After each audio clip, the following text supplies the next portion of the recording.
గురుభ్యో నమ. ఏడవ ఇంట్లో కేతు.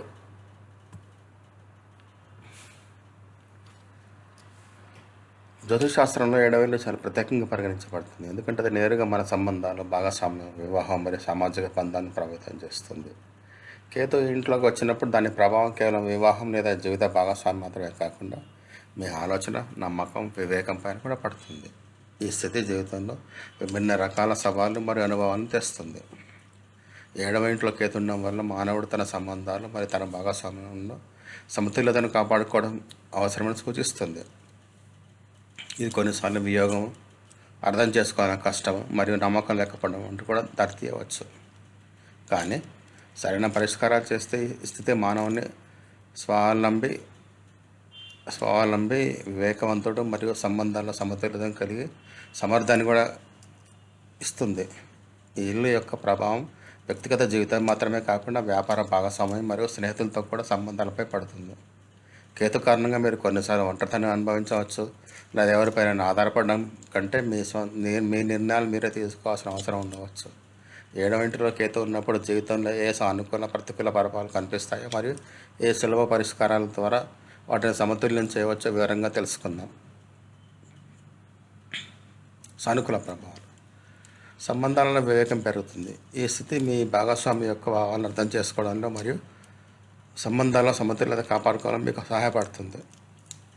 స్వావలంబనిస్తుంది. జీవిత భాగస్వామి లేదా భాగస్వామిపై ఎక్కువ ఆధారపడడం కంటే మీరు మీ నిర్ణయాలు మీరే తీసుకోవడం ప్రారంభిస్తారు.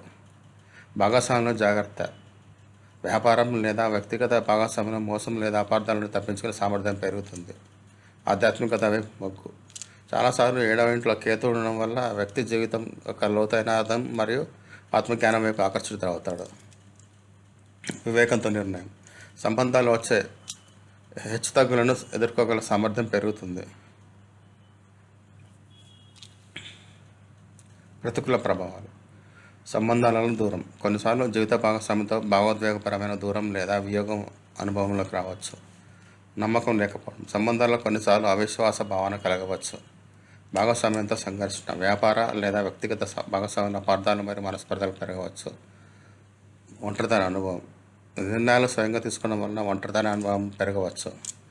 జాగ్రత్త యొక్క ఒత్తిడి. ప్రతి సంబంధం లేదా భాగస్వామ్యంలో జాగ్రత్తగా ఉండే అలవాటు ఏర్పడవచ్చు. దీనివల్ల మానసిక ఒత్తిడి పెరగవచ్చు.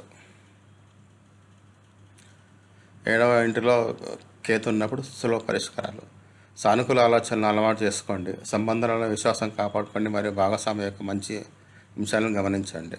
ధ్యానం మరియు యోగా.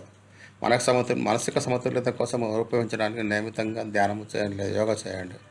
భాగస్వామ్యంలో బహిరంగంగా మాట్లాడండి. ఏదైనా అపార్థం ఉంటే కనుక సమయానికి అది పరిష్కరించండి.